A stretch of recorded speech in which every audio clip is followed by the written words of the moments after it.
পশ্চিমবঙ্গ যদি নারী বিদ্রোহের ক্ষেত্রে শীর্ষে থাকে তাহলে কি করে আমাদের মন ভালো থাকতে পারে? সমস্ত পশ্চিমবঙ্গ জুড়ে মনে হচ্ছে যেন নারী মেয়ের যজ্ঞ আরম্ভ হয়েছে, অথচ সেখানে প্রশাসন আশ্চর্যভাবে নিষ্ক্রিয়।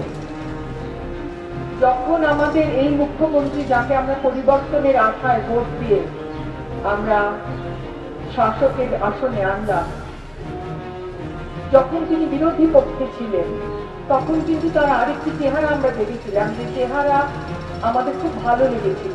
যখনই এরকম ধরনের ঘটনা ঘটত তিনি সেখানে ছুটে যেতেন, তাদের সহায় হতেন।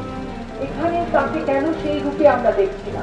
কলকাতা শহরে যেখানে যথেষ্ট আলো রয়েছে সেখানে কিন্তু ত্রিফলা আলো লাগিয়ে চতুর্দিক একবার ঝলমলে করে তোলা হচ্ছে, কিন্তু গ্রামের দিকে যেখানে আলোর সত্যি সত্যি দরকার, নারীদের নিরাপত্তার জন্য যেখানে আলোর দরকার, সেখানে আমরা দেখছি অন্ধকার চেয়ে রয়েছে।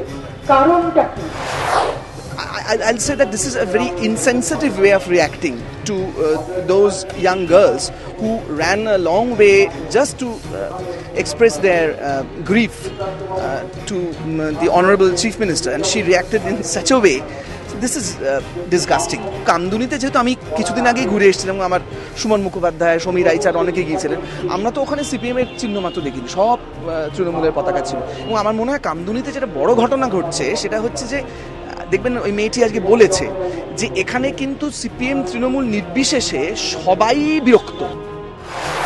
একের পর এক নারী নিগ্রহ, মেয়েদের প্রতি হিংসামূলক কাজ করছে এবং তার মাত্রাটা বেড়েছে, শুধু সংখ্যা বাড়েনি, মাত্রাটা সাংঘাতিকভাবে বেড়েছে।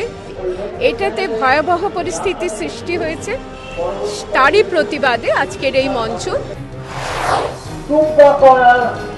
কি মৌসুমি করার কি অধিকার চর্চা করতে গেছে, তাকে কেন মুখ্যমন্ত্রী চোখ বলবেন? মুখ্যমন্ত্রীকে যদি নারীদের পক্ষ থেকে কিছু বলতে চান তাহলে তিনি কেন শুনবেন না? একটি বাংলার মেয়ে বা কয়েকজন বাংলার মেয়ে তারা একটি অন্যায় এগেছে প্রতিবাদ করতে গেছিলেন, আমরা কেউ খেয়াল করিনি। বারবার বলা হচ্ছে টুম্পাকে বলা হচ্ছে সে কখনো মাওবাদী, কখনো বলা হচ্ছে সিপিএম। আমি জানি না কারা কোন বুদ্ধিতে এই ধরনের কথা বলেন, সে দায়িত্ব তারা নিতে পারেন। এসবের মধ্যে দিয়ে আমরা একটা স্থায়ী প্রতিরোধ মঞ্চ, স্থায়ী, যেটা শঙ্খ ঘোষ সেদিনকে বলেছেন একটা নাটকের প্রসঙ্গে আলোচনা করতে গিয়ে, যে স্থায়ী একটা প্রতিরোধ প্রতিকার নিজেদের মধ্যে থেকে গড়ে উঠুক। শুধু ঘটনা ঘটলে একটা প্রতিবাদে যেন শেষ না হয়ে যায়।